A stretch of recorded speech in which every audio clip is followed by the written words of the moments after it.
صبح بہت روشن اور خوبصورت تھی۔ نانی امی ماہرہ اور مصطفیٰ کے اٹھنے کا انتظار کر رہی تھیں۔ جیسے ہی بچے اٹھ کے کمرے سے باہر آئے، نانی ماں نے ان کو خوش آمدید کہا اور ان سے کہا کہ وہ فریش ہو جائیں، تب تک ناشتہ ریڈی ہو جائے گا۔ نانی اماں نے اپنے لیے چائے بنائی اور بچوں کے لیے ان کا پسندیدہ ناشتہ بنایا۔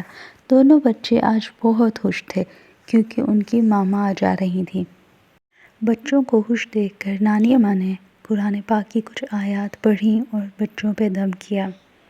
بچوں کا اپنی ماما کے لیے پیار اور انتظار دیکھ کر نانی ماں نے نبی کریم صلی اللہ علیہ وآلہ وسلم کی ایک حدیث بچوں کو سنائی۔ ہمارے پیارے نبی حضرت محمد صلی اللہ علیہ وآلہ وسلم نے فرمایا، جنت ماں کے قدموں تلے ہے۔ نانی اماں نے بچوں سے کہا کہ میں آپ کو ایک کہانی سناتی ہوں۔ ایک بچی جس کا نام عائشہ تھا، اسے پڑھنے لکھنے کا بہت شوق تھا۔ وہ ہر ٹائم پڑھائی کیا کرتی تھی، کسی بھی کام میں اپنی امی کی مدد نہیں کیا کرتی تھی۔ اس کی امی سارا دن کام کرتی رہتی اور وہ بس اسٹڈی کیا کرتی تھی۔ ایک رات عائشہ نے خواب میں دیکھا کہ وہ ایک بہت خوبصورت باغ میں ہے۔ ہر طرف پرندے چہچہا رہے ہیں، خوبصورت پھول ہیں۔ عائشہ اس باغ میں چہل قدمی کر رہی ہے، لیکن اچانک عائشہ دیکھتی ہے کہ پتے گرنے لگتے ہیں، پھل بھی گر جاتے ہیں۔ عائشہ دیکھ کے بہت حیران ہو جاتی ہے، ہر چیز تہس نہس ہو رہی ہے۔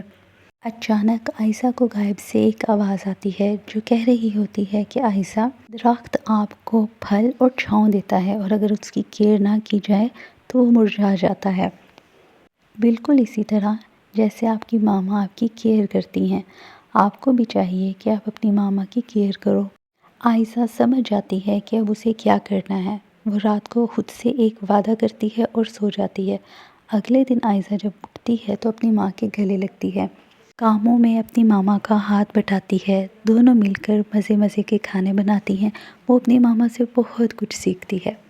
ایک دن عائشہ اپنی ماما کے ساتھ مل کے کھیر بناتی ہے جو اس کے بھائی کو بہت پسند آتی ہے۔ وہ عائشہ کی بہت تعریف کرتا ہے۔ عائشہ اپنی ماں کا شکریہ ادا کرتی ہے کیونکہ وہ اپنی ماما کی مدد کرتے ہوئے بہت کچھ سیکھ جاتی ہے۔ عائشہ اپنی ماما کے لیے ایک پھولوں کا گلدستہ تیار کرتی ہے۔ ماہرہ اپنی نانوں کا شکریہ ادا کرتی ہے ایک اور خوبصورت حدیث سنانے کے لیے۔